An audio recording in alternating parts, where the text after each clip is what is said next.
I'm gonna show you how to do the cleanest fade in the easiest way possible. I'm gonna show you where to start your fade line, where to take your fade, what clips I use within the fade, how to blend in the easiest way possible, and even some super secret blending techniques. Welcome to Swift Tips. This is 3 easy steps for a better fade. Brought to you by the one and only DK the Barber. Let's jump right in it. As you can see in the video, the skin line is already started off. We're gonna be doing a mid-skin razor fade here in the video, so pull your blending clippers out. Make sure you have that lever open, and you're gonna go about a finger length up, about an inch, guys. Go about an inch up, and the line doesn't have to be perfect, and you don't have to cut into the hair so deeply.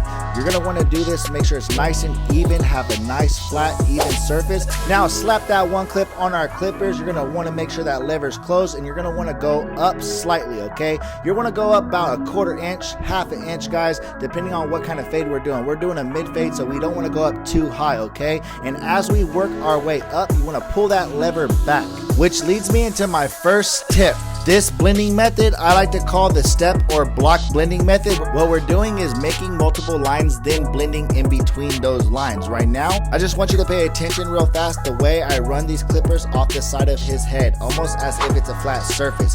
You could do this the bigger the clip is on your clippers. Speaking of a bigger clip, let's slap that 1.5 clip on our clippers and get to work. Start off with the lever closed, and as you work your way up, you want to make sure you're pulling that lever back. In my opinion, this is the more complex way of blending, but once you get it down, it is easy and it is more efficient, and you will save time blending like this. Let's go ahead and hop into our second tip, which is the cowlick and the way the hair grows. This is such a simple tip, but it will save you time, and it will have your haircuts coming out a lot better, a lot cleaner, a lot fresher.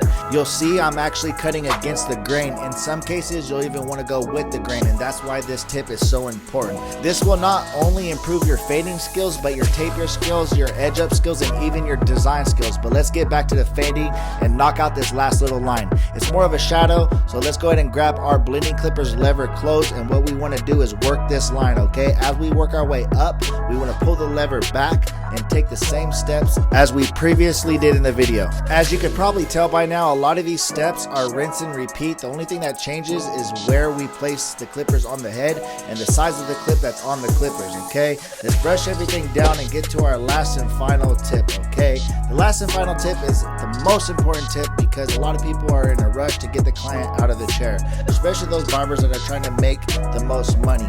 I think you should perfect your craft and become a better barber. So let's go over the head, and if you see any shadows, lines, anything that can be corrected, I want you guys to take out the time to make sure you get it. I always scan my haircut one last time before I release that client out of my chair, just to make sure they're satisfied and they always come back. A happy, satisfied customer is a returning customer, and a returning customer means they're going to also recommend other people they care about to come to you.